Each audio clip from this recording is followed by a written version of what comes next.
Vous avez tendance à procrastiner et à vous éparpiller? Vous éprouvez des difficultés à vous organiser ou à tenir des engagements. L'autodiscipline peut vous aider à concentrer votre esprit et votre énergie sur vos objectifs de manière continue. Recherchez la liberté et vous deviendrez esclave de vos désirs. Recherchez la discipline et vous trouverez la liberté. L'autodiscipline peut être définie comme la manifestation extérieure de votre force intérieure. Grâce à elle, vous faites des choix délibérés. Vous n'êtes plus dirigé par vos mauvaises habitudes, vos émotions, les circonstances ou l'influence des autres. C'est une compétence essentielle pour l'amélioration de soi, mais aussi l'une des plus difficiles à maîtriser et à mettre en œuvre. Pour la développer, il faut deux choses: cultiver des qualités comme l'enthousiasme, la ténacité, le courage et l'optimisme, et prendre des mesures concrètes pour passer à l'action. Une personne autodisciplinée évolue dans un environnement stimulant. Agit de façon cohérente sur une période donnée, est prête à prendre des risques, voit son estime de soi augmenter, influence la vie de ceux qui l'entourent, et continue d'avancer pour atteindre ses objectifs. Avant de rentrer dans le vif du sujet, tâchez de vous abonner à la chaîne et d'activer la cloche de notification pour être informé de nos prochaines vidéos. Premièrement, identifiez vos freins et vos sources de motivation. Il s'agit avant tout de faire un travail d'introspection pour déterminer ce qui vous empêche de faire preuve de plus de discipline. Il est important d'identifier les facteurs bloquants pour savoir comment les transformer. Pourquoi avez-vous besoin de plus de discipline? Quelles sont vos motivations? Vos sources d'inspiration? Développer l'autodiscipline nécessite d'avoir un fort désir d'atteindre un objectif précis. Sinon, vous aurez du mal à rester concentré sur de longues périodes. Demandez-vous: qu'est-ce que je veux? Pourquoi est-ce que je le veux? Pourquoi dois-je réaliser cela? Deuxièmement, définissez ce que vous voulez. L'autodiscipline ne peut durer que si elle est orientée vers quelque chose de spécifique. Ce résultat peut être un objectif que vous souhaitez atteindre, une habitude que vous souhaitez développer ou un comportement que vous voulez modifier. Vous devez donc définir très clairement ce que vous souhaitez réaliser. Cette chose doit vous tenir à cœur. C'est votre carburant, ce qui vous fait vous lever le matin. Cet objectif doit être suffisamment puissant pour vous faire traverser les moments les plus difficiles. En général, la plupart des gens définissent leurs objectifs autour des 4 domaines qui ont le plus d'influence sur votre vie: la santé, la famille, l'argent et leur propre personne. La santé est liée à votre bien-être, à votre corps, à votre capacité à vivre pleinement votre vie. La famille concerne votre entourage le plus proche, les personnes autour de vous qui constituent la base sur laquelle vous avez un impact sur le monde. L'argent est l'outil qui vous permet de réorganiser le monde selon vos attentes. Et la personne renvoie aux notions de croissance et d'apprentissage, et à la façon dont vous percevez le monde. Une fois l'objectif identifié, déterminez les habitudes et les comportements qui vous aideront à atteindre le résultat souhaité. En d'autres termes, quel genre de personne avez-vous besoin de devenir pour atteindre votre objectif? Ce que vous mettez en œuvre doit refléter vos valeurs fondamentales. C'est la seule façon d'assurer le respect de votre objectif à long terme. Troisièmement, établissez des objectifs SMART. Assurez-vous que l'objectif est précis. Ne vous contentez pas de dire « faire de l'exercice puis travailler ». Dites plutôt « faire 30 minutes d'étirement puis terminer ma leçon pour le cours d'anglais ». Ne rendez pas un objectif complexe. Plus il est simple, plus vous avez des chances de le réaliser. Faites en sorte de pouvoir mesurer les progrès en qualité ou en quantité.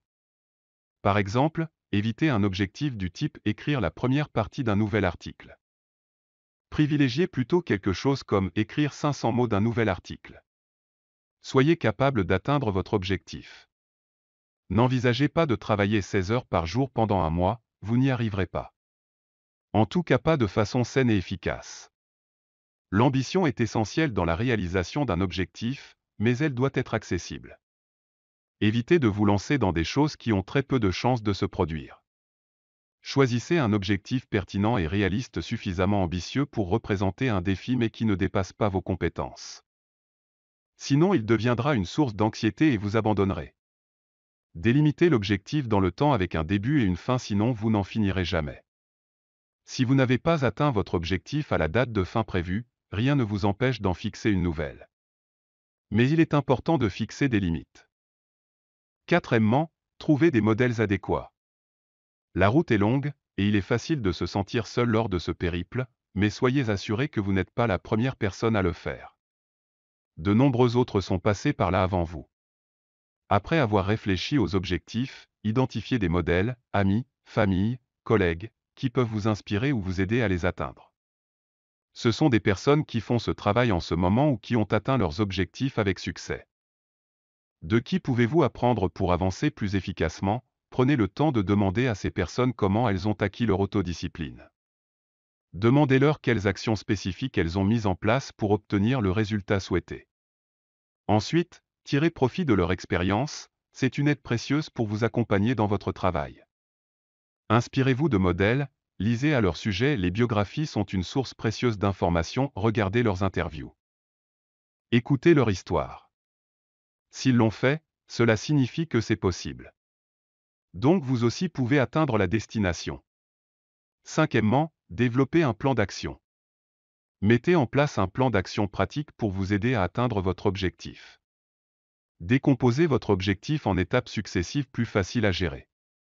Cette technique vous aide à contrôler les tâches sur lesquelles vous travaillez sans vous laisser submerger ou céder à la procrastination. Comme défini dans les objectifs SMART.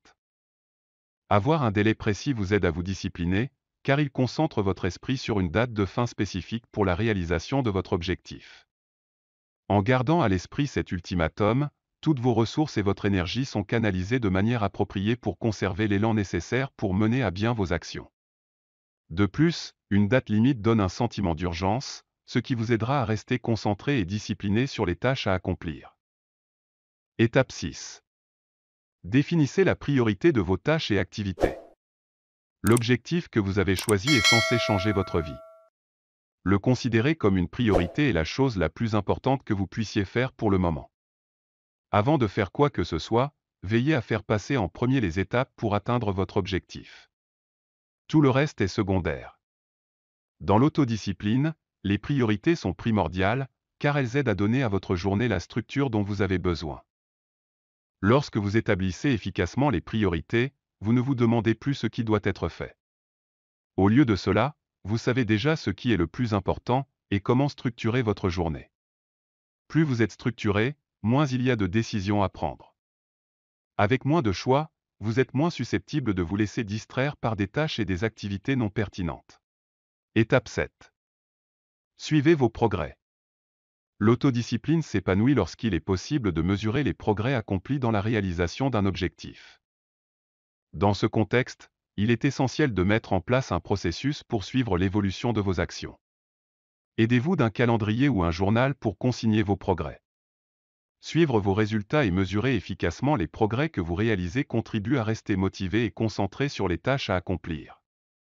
Si vous ne parvenez pas à atteindre les étapes intermédiaires que vous vous êtes fixées, le suivi de vos progrès peut vous aider à effectuer les ajustements nécessaires pour rester sur la bonne voie. Surveillez vos résultats et les tentations éventuelles qui surgissent. Une fois identifiés, effectuez les ajustements nécessaires pour les éviter. Rappelez-vous que rarement, voire jamais, les choses se passent idéalement. Il y a toujours des imprévus. Cela fait partie du processus de changement. Cependant, avec l'autodiscipline, vous réussirez à surmonter ces obstacles. Étape 8. Engagez-vous dans une activité sportive. Le sport est un excellent moyen d'améliorer votre discipline personnelle. En outre, les activités physiques contribuent fortement à améliorer votre bien-être mental. Pratiquer une activité physique vous donne l'occasion d'apprendre à faire de votre mieux et à vous dépasser. Ensuite, vous intégrerez ce processus dans votre vie quotidienne. Étape 9. Oubliez les excuses et les plaintes. Trouver des excuses ou se plaindre aide rarement, voire jamais, à améliorer une situation. Au contraire, cela peut même aggraver les choses. Les problèmes arrivent toujours quand on s'y attend le moins. Mais un problème n'est que votre opinion de la situation. Les choses pourraient être un peu différentes de ce que vous imaginez. Vous avez juste besoin d'un changement de perspective. Vous laisser aller à des conclusions hâtives ne fera que saboter vos efforts. Utilisez plutôt votre imagination de manière constructive pour recentrer vos efforts sur ce que vous devez faire. Si vous ne prenez pas le contrôle de votre imagination, vous créez un espace pour la colère ou la frustration, puis les excuses et les plaintes. Celles-ci peuvent vous faire sentir mieux, à très court terme, mais en aucun cas elles ne fournissent un moyen de surmonter la situation. Gardez le contrôle de vos émotions pour recentrer vos efforts sur ce qui doit être fait pour vous aider à atteindre votre objectif. Étape 10. N'attendez pas demain. Combien de fois avez-vous entendu un ami dire « J'arrête de fumer la semaine prochaine ». On aime se convaincre que demain sera plus facile qu'aujourd'hui. Qu'on sera mieux disposé, plus en forme, plus motivé, etc. La réalité est différente. Demain est rarement mieux que maintenant, reporter, procrastiner, ne fait que vous éloigner de vos objectifs chaque jour davantage. Le meilleur moment pour commencer quelque chose était hier. Le second, c'est aujourd'hui. Imaginons que votre objectif consiste à économiser. Où en seriez-vous si vous aviez commencé il y a 6 mois ou 5 ans? N'attendez pas demain. Commencez maintenant, c'est la seule option valable. 11. Régulez vos émotions. Nous connaissons tous des situations où nos émotions font jaillir le pire de nous-mêmes et détruisent notre autodiscipline. Les pensées, les émotions et les comportements sont intimement liés et s'influencent mutuellement. Par conséquent, lorsqu'il s'agit de développer une discipline personnelle et d'agir, il est très important de savoir comment réguler ses émotions. La pleine conscience est un excellent outil pour nous aider à prendre le contrôle de nos émotions et donc de notre comportement. En pratiquant des techniques de pleine conscience telles que la méditation, nous apprenons à prendre conscience de nos états émotionnels changeants. Ce faisant, plus on est attentif, plus il est facile de remarquer les changements de nos états émotionnels.